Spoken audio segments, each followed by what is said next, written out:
Hey everybody, it's Paul Ramsey, and I am joined by two veteran hypnotists, and we're going to be talking to you tonight about what nobody told me, inside secrets of the stage hypnotism business. I am so psyched to be here with Tommy V and Michael DeShalit, who have a lot of experience between the two of them.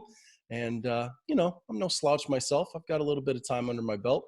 So we're going to be talking about our experiences working the stage and touring around and get you to some of the stuff that, quite frankly, that other people just don't talk about. They either don't talk about it because they haven't brought it to their own awareness, or they don't talk about it because they think it's the stuff that they've got to really keep secret for some reason. And I don't think that's the case. I think we can talk plainly about this stuff, but let's do some quick introductions. Tommy, get us started. Tell us really quick in 30 seconds, give us your bio.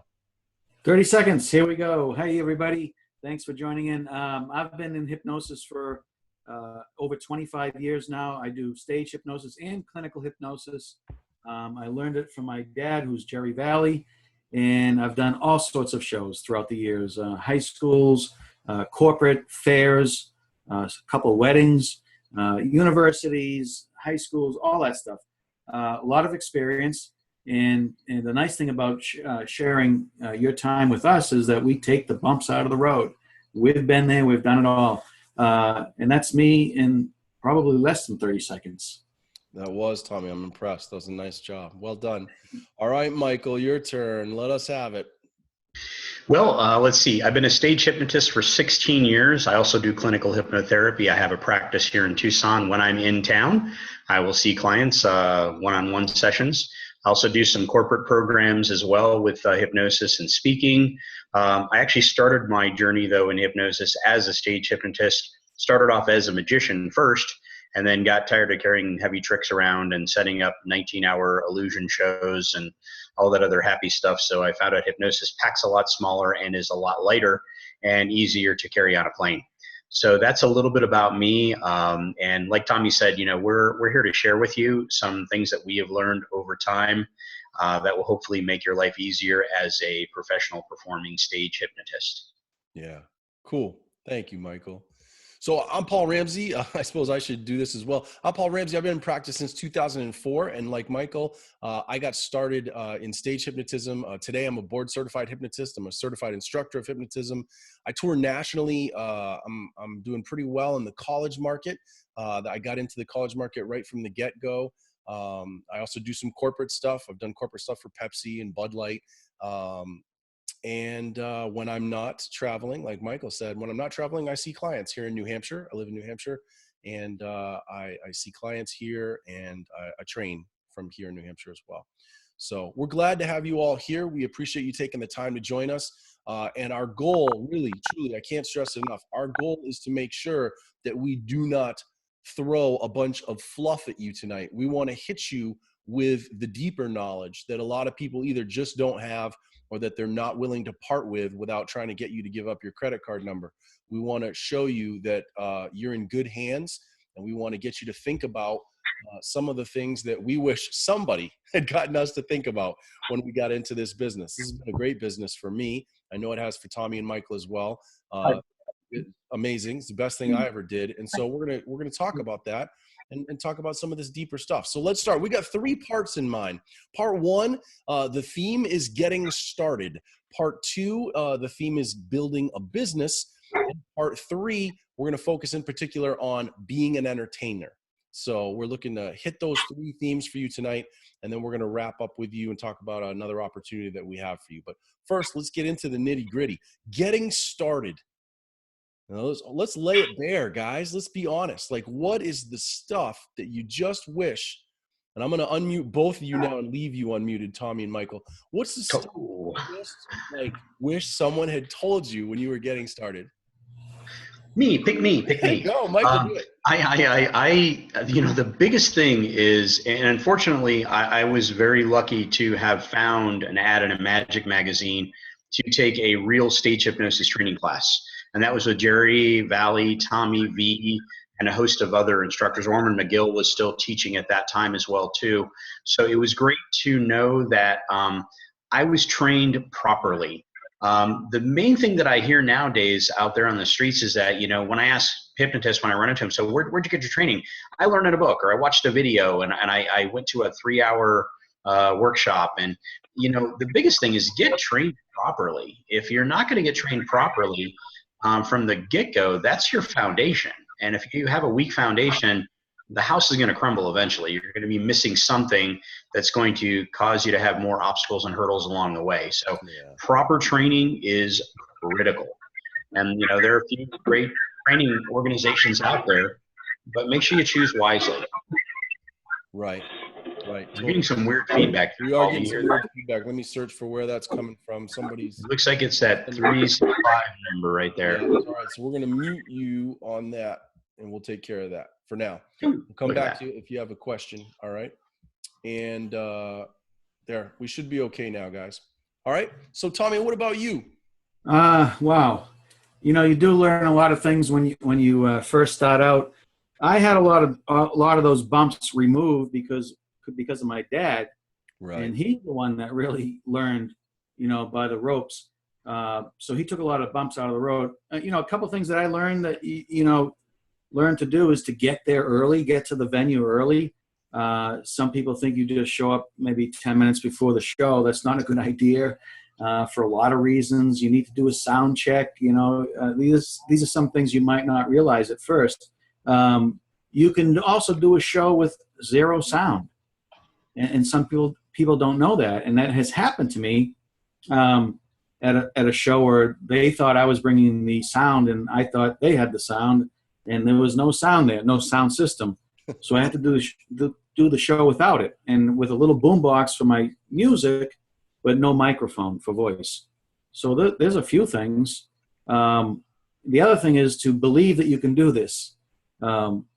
If you're beginning at this, it's hard to believe that you can actually hypnotize 10, 15, 20 people on stage, but you can do it when you're prepared to do it. So like Mike said, get some good training and know your material so well that you don't have to think about it. You can think about how you're saying it, and you can hypnotize people. It blows my mind every night, as I'm sure it does yours too, Paul.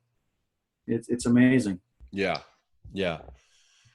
I'll tell you, I had just 2 nights ago, I had a reminder of one of the things that nobody ever prepped me for that I wish someone had prepped me for, is the classic, what do you do when you've done all your training, you've done all your prep, you think you're good to go, and then you have that night where you show up and it is just not happening. Like, it is just not. So here's what happened. I had a college show Tuesday night. Pre-show is good. Sound check's good. Student activities kids are good. They're friendly and helpful. And then the audience shows up.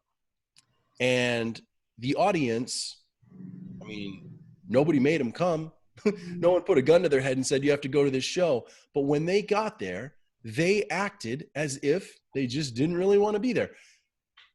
We roll the beginning of the show, right? I have a video package that we roll that video package, come out on stage. They're on their phones. They're talking on their phones, they're talking to each other during the pre-talk. They're laughing and joking it up, and they're just acting like they could care less about any of it. And then you get into the induction, and they're laughing and giggling during the induction because there's a maturity issue here, right? These are students that just aren't mature enough for one reason or another to handle the setting, the idea of exploring the inner power of their own mind. And so they're uncomfortable at the idea of going there. And so everything has to be a joke. The only way to feel better is to giggle, right? So it gets to the point where the student activities advisor is there, and he keeps looking over and looking like, do you see me looking at you? Do you see me trying to get you to tell you to shut up without telling you to shut up? And it's just all this stuff's going on. They're distracting people. It's a mess, right? It's at the point where I'm ready to stop and go, okay, you either need to stop or you got to leave. Do you want to, I'm thinking about confronting at this point. I don't, we work through it, but they've done their damage. I get 2 people on stage, right? And now everything that's model wise in my head, gone. Like the way I like to do my show does not work well with two people. I remember distinctly in the early years of my career getting pissed when this would happen, just getting pissed and being like, F them, F this. Like, I came here, I set up, I did everything I should have, and you just screwed me. And I matured over time, and I learned that doesn't matter. Like, you do your job no matter what, right? Like, you figure out a way to handle it. Like, and so, last night was that kind of thing where, last 2 nights ago, where I've learned how to do that now. And I've learned how to take that, okay, so I don't get to do my stage show the way I think of it in my head. I convert to, I'm now going to do a demonstration of hypnotism with 2 people. And I'm going to make the absolute best situation I can. And I'm going to show that I'm the consummate professional, and they're still going to love me by the end of it. And because that's the way I frame it, that's the way it worked, right? Instead of doing my normal, everything, my model that's in my head, I switched to demo mode. I demo with those 2 kids back and forth, back and forth, back and forth. I get them laughing. They actually settle down now that it's grabbing their curiosity, right? And we get through. And at the end of it, they're coming up and shaking my hand and saying, thank you.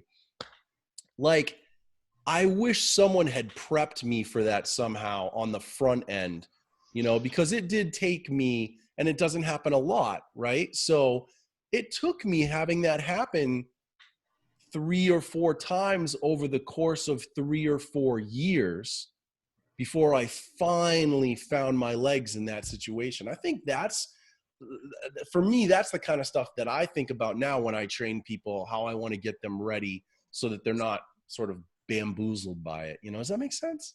Yeah. It does, Paul. And I was going to interject something and say, going back to what I said first, proper training, but then also continue to train too. Yeah. Continue to learn things and learn this early on.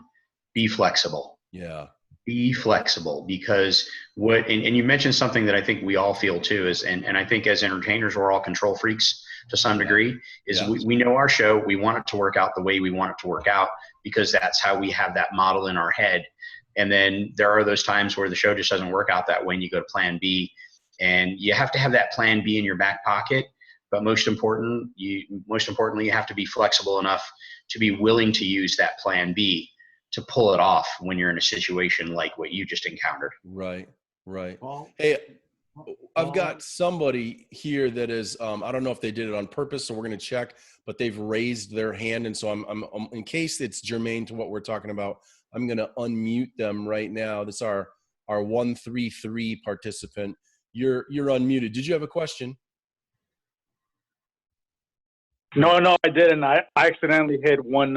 Oh, okay. All right. No problem. We'll keep you going then. No worries. I'll lower your hand and we'll mute you back up and we're good to go. Thanks so much. All right. So Tommy, were you going to say something? Yeah, Paul, that was brilliant what you did. And it, like Mike said, it's called adaptation, being flexible. Yeah. I'll tell you, there's a lot of people out there who would have ended the show. And you have to, no, really. I mean, that was a tough situation. You were under the gun. You were under pressure, and I've felt it before, and it sucks. But you do your show. You stay cool, and you did it. And you can always do a show at one person if you had to, and you change. You're like, at first you're like, oh man, I can't do my regular show. But wait a minute. And then you did something else, and the people came up to you after, and they liked it. Right. So you did a show. That was great. And you have to be able to be flexible, and your job is to entertain, and you did it. It was great. I think it's important to remind you. I have to remind myself still. I'm in my 14th year now. I think it's important to remind yourself that your standard for what qualifies as a good show is almost always 3 or 4 times higher than what their standard is. Because you're doing it all the time, right? You're doing it all the time. And so you're always comparing tonight's show to the last really good one that you had, right? Whereas most of them still I've never even seen a hypnosis show especially when you're in the college market or the high school market. And even the ones who have, they've only seen one or maybe two at most. They don't have a big, huge library of hypnotism shows in their head to compare to, right? So that's another one that I had nights early on where I would come home just crestfallen that it wasn't like this amazing, like blow the roof off show. And they were totally happy. We've all had many shows. Michael, when you walk off the stage and you're saying in your mind, "Oh my God, that was not good. I can't wait to get out of here." And then you get down into the audience and people are coming up to you and they're saying, "Wow, that was amazing. I've never seen anything like that." And that's the truth. They don't have anything to compare it to. You're always comparing it to your best shows. Yeah. So don't beat up yourself so much. But that's true. Well, not only that too. It's like I learned a saying in magic that when you're not getting the response, when you do something, an effect, and you don't get the response, you can say to your audience, sort of, I've got a sarcastic persona, so I'll say, "What? You guys act like you see this stuff every day." Now turn that around though. When you're doing a hypnosis show, we see this stuff every day.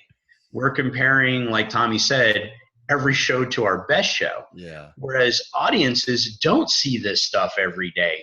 Look at the show from their perspective. And what's going to make them happy, what's going to make them smile. It may not be your best show, it may not be a stellar show, but I've had the same thing happen to me though too, where they go, "Wow, I loved how you did that." And sometimes they just mention one routine. Sometimes they mention, they love the whole show. Everything was fabulous. Sometimes they mention the closer that I do. That's a little motivational piece for the students. They go, "You know what? The show was great. It was funny, but I'll tell you what did it for me. It was what you did for those students at the very, very end." Yeah. And for me, that's just like, I see that every show. It's, kind of, I go into autopilot when I do it. But we have to remember the audience doesn't go into autopilot. Right. They've never seen this stuff before, or they don't see it every day. Yep. That's true. That's so true, Michael. Nice point. Hey, I've got a way to segue us into part 2, okay? Because on our time, if we're keeping on schedule, we're going to segue into part 2, which is about building a business and getting started. Linked to building a business, I wish I had somebody teach me early on the value of leveraging that energy, that enthusiasm, that wow factor to then build your brand, right? Like I was so focused in the early years on the hypnotism and only the hypnotism. How do I make sure I'm doing the right technique? How do I make sure I'm keeping everybody safe? How do I make sure my show development is tight? That I did no energy, no attention at all to the possibility of building an email list or selling back of the room or doing any of the other things that could add revenue to my life and my professional life, beyond just grabbing my check at the end of the show. There's a lot of stuff there, right? It's not like there's only one answer to that. There's a lot of that. Were you guys good at that stuff right away? Were you like rolling back of that room sales and stuff right off? I've always been perfect, Paul. No, honestly, you talked about building the brand. Heck, let's take it a step back. Let's talk about just branding. Who are you? Who do you represent? I mean, I'm going through this, I'm calling it a branding midlife crisis. Doing this for 16 years, doing magic for 26 years. People know who I am, but I realize I have made some critical mistakes in branding myself. And so I've got to make sure that I'm, again, consistently learning on how to brand myself and how to work that brand, as you said, develop the brand or build the brand. And does your brand change at some point? Good point. Mine's sort of changing and it's maturing and developing. So it's a big thing. Yeah. And there's that question we have to ask ourselves: who am I? What do I represent? How do I want to portray myself on stage? Because along with branding comes character development too. I Right. tried to be serious in the very, very beginning. I tried to be the serious hypnotist, and that's so not me. For anybody who knows me, I am sarcastic. That's my brand. And so it's just making sure that everything is consistent, and it's there's no inconsistencies in that. Everything has to be congruent all the way through. Yes. And I'll tell you guys, and Michael and Tommy know this, in my part of my big thing that I do on the other side of this business is I present at like the National Guild of Hypnotists convention almost every year. And I talk a lot about branding and marketing stuff. And so I have a clear bias about that, but I'll tell you, all of my students get a huge focus on that for me, because I do feel like that's the biggest thing that I'm like, if I went back and I did it over again, I would start with such a stronger focus on that, knowing that it doesn't take a lot of extra work. It takes just more awareness, more thoughtfulness. And in doing so, you can position yourself to help more people, to actually bring other products and services to people that will serve them and help them. And in doing so, that will grow your business and help you flourish, as opposed to just, I pull some checks in here and there and that's nice. So like, hey, I'm doing really great and I don't got to worry about paying my bills. And there's money in the bank and there's money going into retirement and that kind of stuff. It's what speeds, it accelerates, that business development for you very, very well. So I do a lot of that with my students nowadays. Tommy, what about you?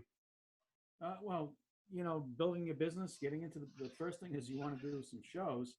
But, what we're talking about, you guys are talking about right now, I think branding is important. Once you get into the business, it's like you really, all of us should zero in on a certain market, whether that be university or the corporate market, instead of spreading yourself so all over the place, like grabbing everything. That's probably what you do at first. But then you want to zero in. But for the people that are out there that are new, the biggest thing is to get a show.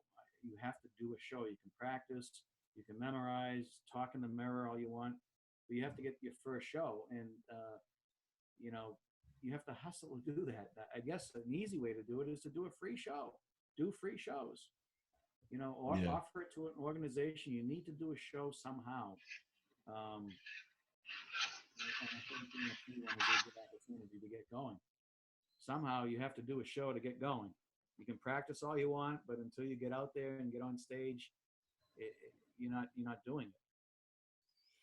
Yeah, I like the zeroing in on a certain market too. And I learn a lot from being a magician. And there was a friend of mine. He was a young, teenager, early adult magician, and he printed up business cards after he learned enough magic to do, a 30-minute show, and it said magic for all occasions. So I called him from a payphone so he couldn't track the number. And I said, hey, man, I've got a big corporate event. We're going to have 2,500 people. Can you do a show? We want an hour and a half. And he said, I might be able to put something together. And he stumbled through the call with me. He didn't know it was me. And he said, no, you know what, I just added more things. I said, I want a tiger in the show. I want all this. And finally he said, I can't do that show. And I said, then stop putting for magic for all occasions on your card. Dang it. And then he realized who it was, and I hung up It on was him. you. And so sometimes I know that's the kind of person that I am. But then I called him back and said, okay, dude, here's the deal. Brand yourself. What are you going to do? And he goes, well, I can do children's birthday parties. I said, then focus on that. I know people make 6 figures a year doing children's birthday parties. So there's no shame in picking your market. And then sticking with that market. And then eventually, when you get better, when you get really good, when you get proficient, and your brand starts to build, then expand to another market. Right. We'll try to hit them all. Yeah. That's another big thing I think that is way misunderstood, or just not even on the radar for a lot of people when they get into business, is really taking the time to sit down and analyze the various markets. And it's so important you guys understand, you just can't, you really can't. You can fool yourself into thinking that you can, but you can't just come in and hit all the different markets the same way, because the reality is they don't have the same types of buyers. You just don't talk to someone who's buying entertainment for a cruise line the way you talk to a college student activities director on a college campus. And you don't talk to a high school junior class advisor who's looking to help make money for their prom committee. You know, like there's lots of different buyers in these different markets, and you have to be prepared for how, first of all, how to find them in different ways. Second of all, how to talk to them in different ways. They have different needs. They have different expectations, and you have to be prepared for that. And if you're not, you're going to struggle in the first early part, and it could be a bigger early part that you'll struggle than what you'd like. You need to be prepared for that. It's really important. You can't wait for the phone to ring. Yeah. You know, Hey, Tommy, can you check your levels? Somehow your microphone has gotten really quiet. So is it here? Yeah, just try to we look. like them that way. We don't really like them loud. If you go to like preferences, go to Zoom preferences. There's an audio section in Zoom preferences, and there's a slider. And there's also a place where you might have accidentally checked off for it to automatically adjust your volume, and it may be pinging you down. So just look into that while we keep talking. I'm going to swing over to Susan's iPad and unmute you and see you had your hand raised. Do you have a question for us? I don't know if Susan is on Susan's iPad or if it's just maybe like someone who stole Susan's iPad. You never know nowadays. Is it Susan Rosen by chance? Maybe, I wonder. Or? Oh, that would be my guess.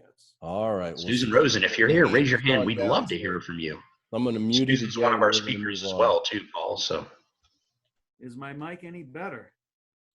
No, it is not. Keep at it. Thank you for asking, though. I appreciate you asking. While you're looking for Susan, Paul, I want to throw something out too. I just recently went into a new market on a whim. I was subbing for another hypnotist. I did a weekend of shows on a Renaissance festival, and I've been to a Renaissance festival before, and I like the costuming and stuff. And then it sort of dawned on me that when they hired me, that I had to dress up in costume, and I'm like, oh my gosh. So that's like no, wait, seriously, you did? You put on a Renaissance outfit and you did your show in a Renaissance outfit? Okay, I'm going to tell y'all what I did. I'm looking at costumes that I can make, and I do a pretty good job at the sewing machine. I make Martha Stewart look like a brazen hussy, and wait a minute, she is a brazen hussy. And so I'm pretty good at creating costumes. I've done it all my life for magic. So I came up with the easiest costume to make, which is a monk. So I was the hypnotist. Nice. And that's right. I put the funk back in monk, and then I get there and I have my show music, and I'm going through tech rehearsal, and they go, whoa, you can't use that music. That's electronic music. You got to use Renaissance music. And I'm like, what? So, and here I am. It's like I've got a show to do like in a couple hours, and and so they said, well, go ahead and do it. You're just subbing anyways. We'll make sure that it's okay. And they loved it. I did it. But they said, we bring you back, make sure you have Renaissance music. So it goes back to that whole first thing that Tommy said. You could do a show without a microphone. Heck, you can do a show without music too. Right.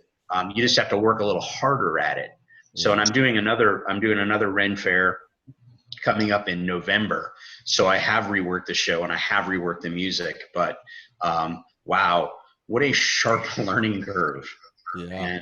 And if I didn't have the show put together, it would have been a total disaster.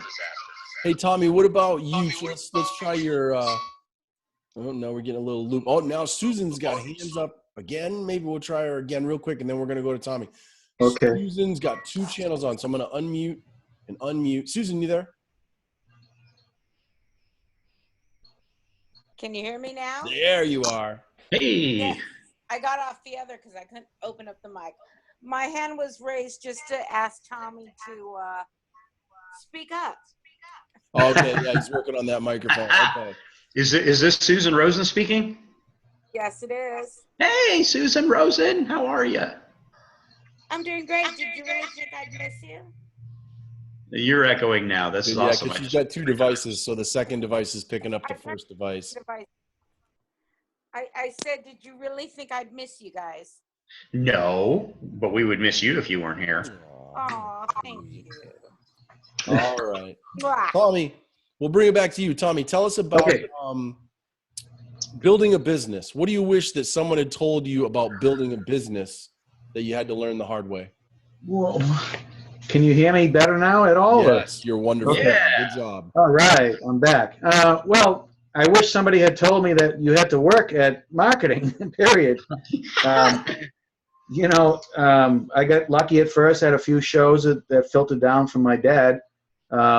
So I got into it right away. But, we work all day long doing this to do a show, to marketing, hustling all day long. People think, oh, we just show up at 10 o'clock at night. As Mark Savard says it nicely, he says, we happen to be marketers who work all day long, who happen to have a show at night. That's what we do. So you got to hustle. I wish I knew that at first. I wish I knew what to do. And with the technology nowadays, with we used to all mail out VHS tapes and physical brochures and testimonial letters and all sorts of things. And that's in the past. There's no more mailing of that stuff out. It's all electronic now. It's online. It's great. But a lot of marketing, a lot of email, a lot of on the phone. I wish I knew that in the beginning. Yeah, I think that's a great point. And the core of that stuff, right? How you the message that you communicate hasn't necessarily changed, right? But how you deliver that message has changed radically. And I think I loved the idea of like mailing VHS tapes to people. It's so awesome. Another thing is, if you're not good at marketing like me, get a marketing mentor. There's a lot of great people out there that are amazing at marketing. If you don't know what you're doing, hire somebody. It's worth it. Yeah. It really is. Wait a minute. You mean to say that at our conference we're going to have some marketing people there too? We really should. That'd be a good idea. I think we will. Let's do that. And I'm going to stop sending out VHS tapes. I promise. This year. I've just still got 10,000 of them in my garage, but I'm going to send them until I'm done with them. I mean, where do you put those things in? No joking though. Seriously, like you can't even send DVDs anymore because now computers don't come with like DVD slots in them, Right.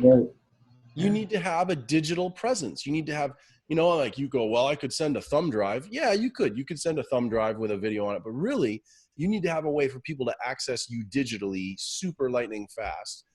Well, in the amount of time that it takes that thumb drive to get there, they've already hired somebody else who has a video posted online or on their website.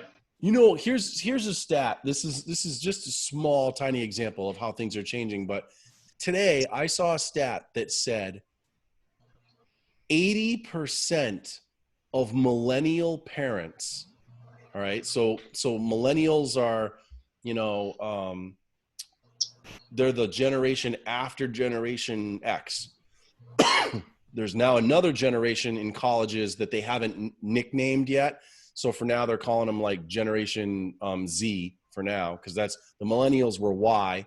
I'm an Xer, right? I was born in 74. I grew up, my teen and college years were the 90s. And so then you had your Ys, which they called millennials, and now they're on to Z. So the millennials are starting to have kids, right? They're having kids actively.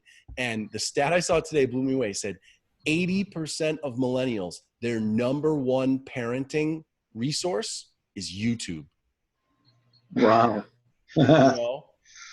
And even though I'm like hugely aware of how important YouTube is the second largest search engine in the world after Google. I still was like, what? Like, and that's, and so they are pulling out their phone. They're most likely, they're not even going to a computer on a desktop. They're pulling out their phone and they're searching for stuff on YouTube for how to parent their kids. And these types of cultural advancements, they have an impact on us because those millennials are becoming buyers of the entertainment that we sell. They're certainly not the only buyers, and they're not even the bulk of the buyers, but they will become, as time goes on, the bulk of the buyers. And so to start to become aware of how they have a cultural shift from the generations before them is an important part of this sales and marketing process. This is the stuff you got to think about. This is the stuff. And Paul, when those young college kids have kids, their kids will be able to watch the YouTube video right in their own mind by then. That's what some of the speculation is that by the time that they'll have implants and neural net and things like that by the time they're adults. That could be. So that's the exponential growth of technology. So there's a lot of that stuff to consider, you know, and again, that comes back to various markets. How do you talk and sell to a boomer who's got a high, powerful position in a corporate setting right now that you can sell a show to, versus how do you talk to a millennial who's taken their first professional position as an activities director at a college, versus how do you talk to, you know, someone else in another marketplace, be it a fair or a campground, or, you know, there's lots of different people that we're connecting with, and there's different ways of talking to those different people. So, all right, we're moving to part 3, being an entertainer. What important part of being an entertainer, what aspect of being an entertainer was not covered in your stage hypnotism training that you wish it was? Tommy. Well, again, you're sort of a bad person to ask this to, but well, I'm going to ask you anyway. Yeah, I mean, my background is I learned from a stage hypnotist, so a lot of this stuff I learned right away. Being an entertainer, that some people might not, or they might forget that that's their main job is to entertain, and you're hired to be a person that makes your audience laugh. And that's all it is. So you go out and do a show. I'm not quite sure if I can answer this one too well. So don't you think that sometimes, though, when you have that background of having your dad be, wouldn't there be something that he could have taken for granted because he was so used to doing it that he actually forgot to pass it on to you? Think about that, and I'll go to Michael. Michael, what about you? Well, a lot of things, and some of the things on the more remedial side we do cover in our training, and that is just, you know, stage positioning, presence, and movement. Never putting your back to the audience and never blocking the volunteers and all that stuff. I think it's easy because you just mentioned, and you know, some of the things that we take for granted and we forget. So that's why I threw that one in there. But what I wish was taught was really how to develop your character, your stage persona. And unfortunately, and I've struggled this with myself as I continue to train hypnotists, how do you teach character development? I mean, is that we're going to learn that in 3 to 5 days, or is that I'm still developing my stage character and persona after performing professionally for 25 years, right. Starting off in magic and then going into hypnosis. So that's one of those things. I think it needs to be addressed in trainings, but with the understanding that there's no way to train somebody to develop or to come up with their character, but you need to encourage them to start asking themselves the question, who am I and what do I represent on stage? And Tommy said it best too. It's like, you got to remember, we're hired to be an entertainer. We're entertainers playing the part of a hypnotist. Unless you're a magician, then you're an entertainer playing the part of a magician. You're an actor playing the part that you're assigned to in the play or the production. So you're really just an entertainer playing a certain role. And so keeping that always on the forefront of your mind, that our job is to entertain, not to try to convince people that hypnosis is real. They're going to watch the show and they're going to be convinced with that. But being an entertainer and being your true authentic self while you're on stage is probably one of those things that I don't think are covered in a lot of trainings. I don't think a lot of trainings can really accomplish it in 3 to 5 days. Yeah, or right. It's the time frame of the training itself. I think that's smart. I think that's really smart. And that's, you know, so similar. I think maybe I'm just using different language, but what I talk with my students about is developing a philosophy as a stage hypnotist, right? Mm-hmm. What is your fundamental philosophical approach to the work that you do? And what I often talk to them about is the concept of craftsmanship, right? As we say, look, you can go to a job every day, or you can look at what you do as a craft. You know, I read this, I'm trying to reference it. Let me think. I read this cool book that talked about at one point in the book, it talked about job satisfaction and a study where they went and they talked with people about how satisfied they were with their jobs. And what they found in talking to people was that human beings tend to identify with 3 different ways of looking at their job. They either look at it, and this isn't the exact language, but I think I can get the essence across. They either look at it as a job. Every day I go, I punch my card, I do this job, and I get paid for it. Or they look at it as what was the middle one? The middle one was like of who they are. Love that, you know. What'd you say, Michael? An extension of who they are. No, it was like, do you look at your work as a job, a something, or a calling? You know? And so that's the people that were the happiest with their jobs were the ones who, regardless of what the job was, looked at it as a calling. And the people who did the study, they thought that when they first created the study, excuse me, they thought that they would find that certain types of jobs more often promoted happiness in the job itself. And what they found was, the best example they had was they talked to a garbage collector, and he was absolutely happy in his life and with his job. And they said, listen, we don't want to seem disrespectful, but we just, we don't think many people would be really happy being a garbage collector. Why are you so happy? And he said, because I view what I do as a calling. And they said, what? Like, how? And he said, look around at history. In history, the societies that got big that didn't manage their waste were often the ones where the plagues broke out and the illnesses, like widespread epidemics of illnesses, broke out. And he said, garbage men are invisible to most of society, but I see the role that I play for my fellow human beings. He said, so every day when I get up and I go to work, I'm not going just to punch my card. I believe in my heart that I have a calling and that I make the world a better place and that I literally help people be healthier and more sanitary and live a better quality of life.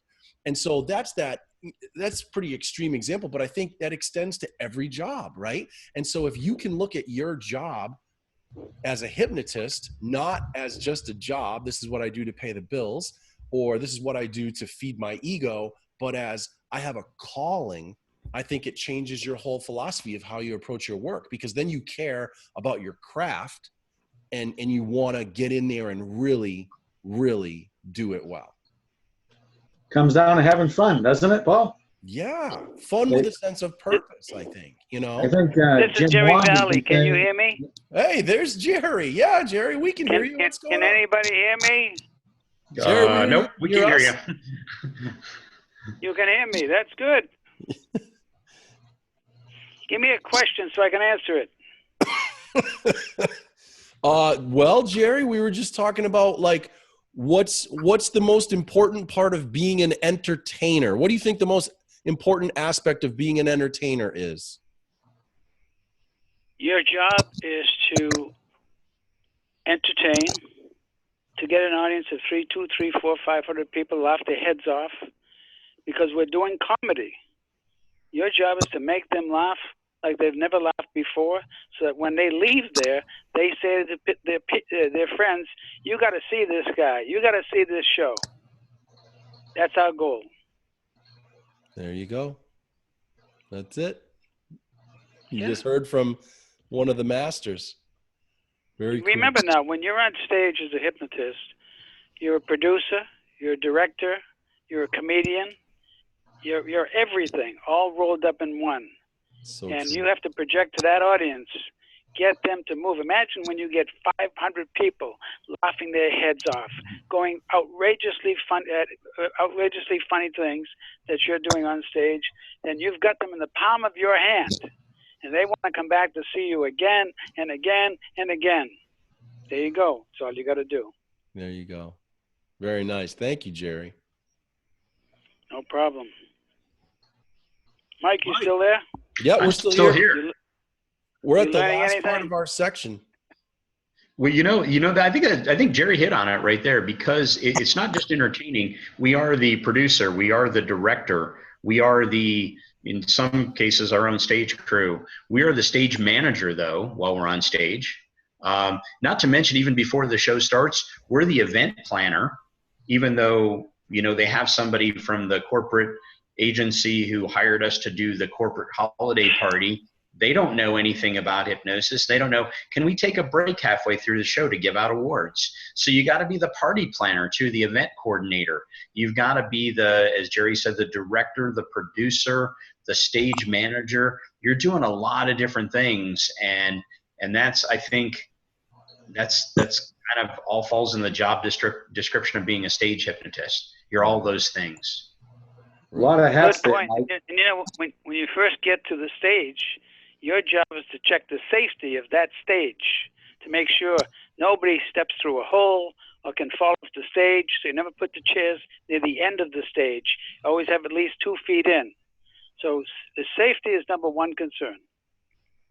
You are the safety director. You're right. Safety is number one. Take care of your people on stage, and Susan Rosen is all about that, and it's very important, because the more shows you do, you run into all sorts of things. I've fallen off the stage myself. Thankfully, nothing happened. I've had some of my guests on stage fall off stage. Thank God nothing happened. And you don't want these things to happen. So that's why, getting back to what we mentioned in the beginning, get some training. Yeah. Good training, and more than one, too. Hey, we're at the last 10 minutes, so let's open it up to questions, okay? If any of you have questions, feel free to unmute yourself and ask your question. We can manage it if you sort of do that and be, patient with each other. Anyone have a question? They also might want to direct the question to the particular person. That's correct. Feel free to do that. Anybody have a question?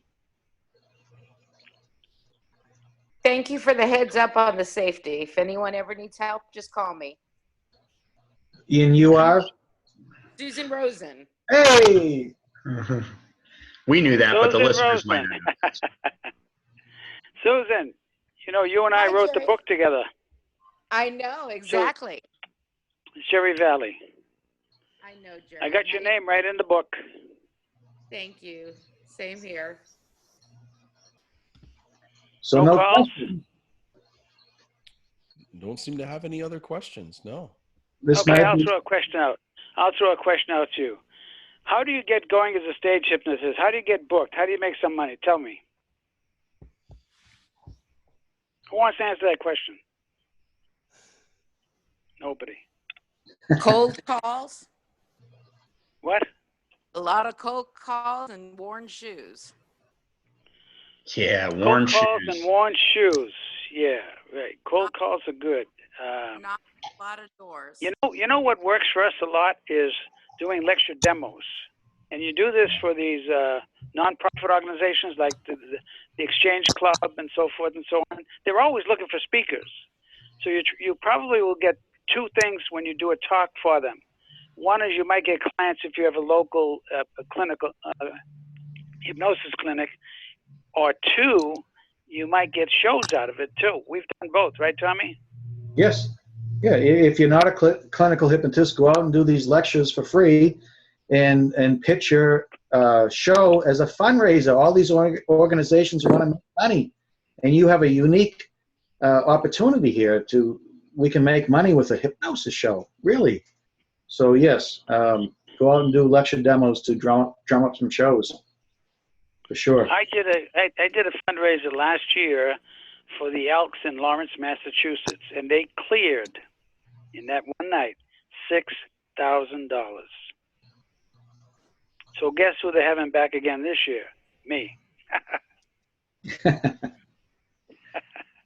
Well, I mean, they're always looking for fundraisers, so we're in a perfect position to sell our shows to them. And you can do a money ratio, or you can do a flat free, whatever. You could work for the door, things like that, Well, yeah, and being flexible on to what kind of show you can do.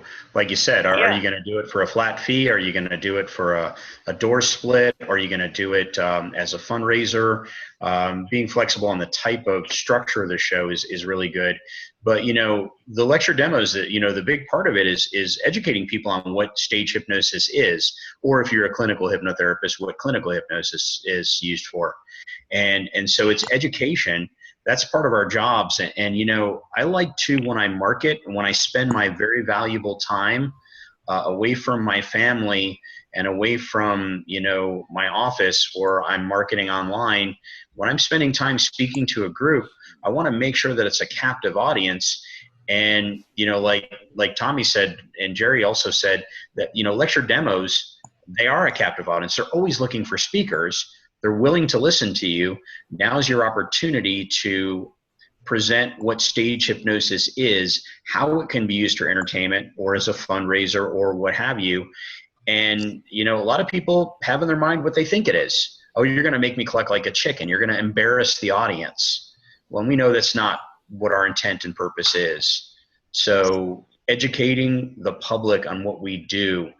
Get on some local television talk shows, go on some radio shows. Even though you're not hypnotizing anybody necessarily on the radio, you're educating the public on what hypnosis is.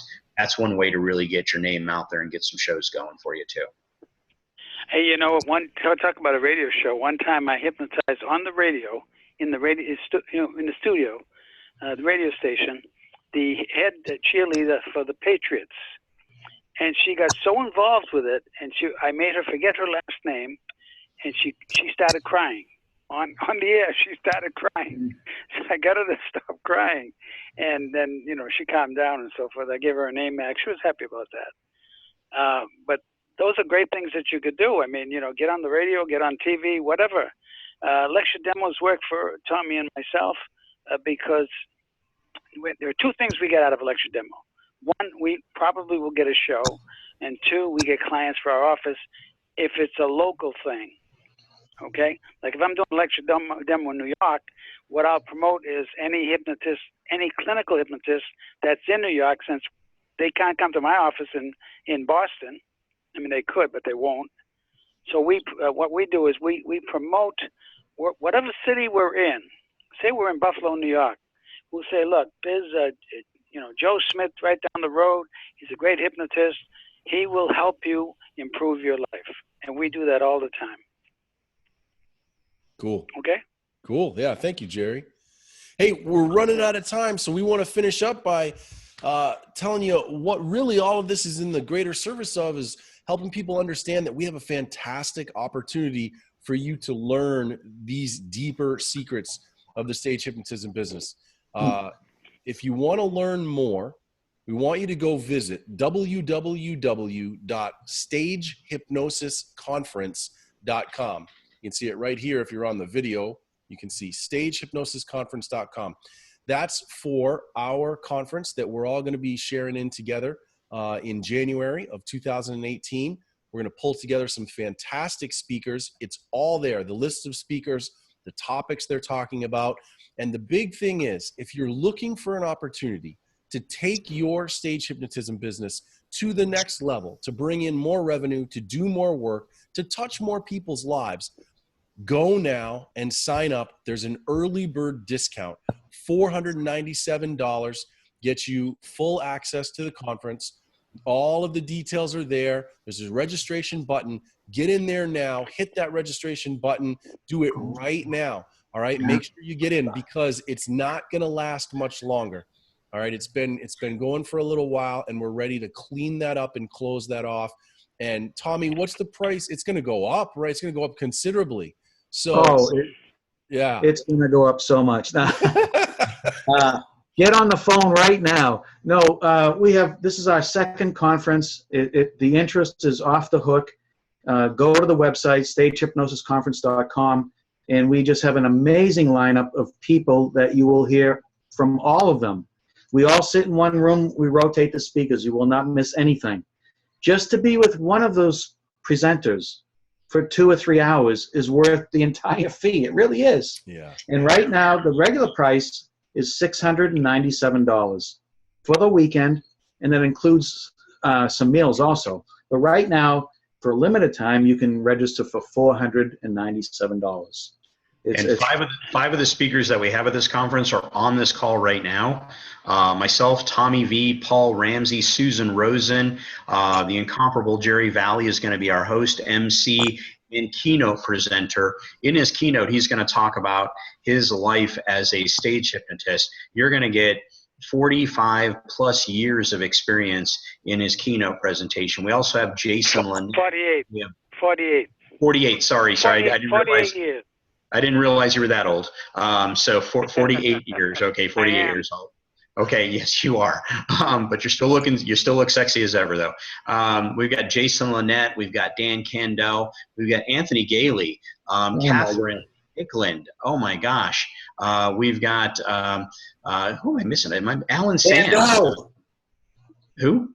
Candell and Sands. Yeah, Dan Candell and Alan Sands. So, yeah, it's going to be an amazing conference. Year 2 is going to be even more amazing than year 1 was. I didn't think we can top it, but I tell you what, the speaker lineup's incredible. And like Tommy said, just one speaker. I had a guy come up to me last year. Jason Lynette was our first speaker.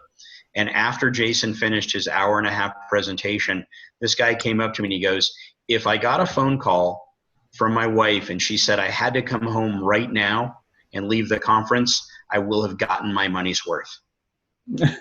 So, and I said, well, you didn't even eat lunch yet, so stay around. And that's how good the speakers are, handpicked. It's just going to be a great conference. Don't miss out on this. It's a great way to fellowship, a great way to network, a great way to learn, a great way to share. So, and no egos, Mike. No egos, Michael. Absolutely not. Checked at the door. Oh. Checked at the door.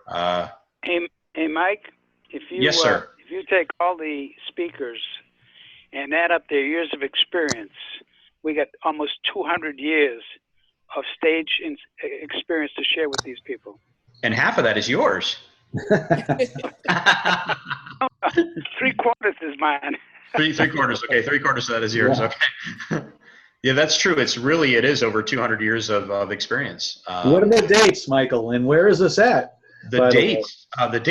Well, it's in fabulous Las Vegas. I mean, how hard is that to make it to Las Vegas?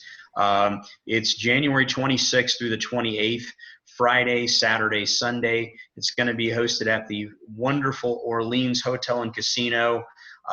Rates we do have a block of room with discounted rates available on the website, stagehypnosisconference.com. Check it out. Get the rooms before they sell out. That's always something about Vegas. Book early.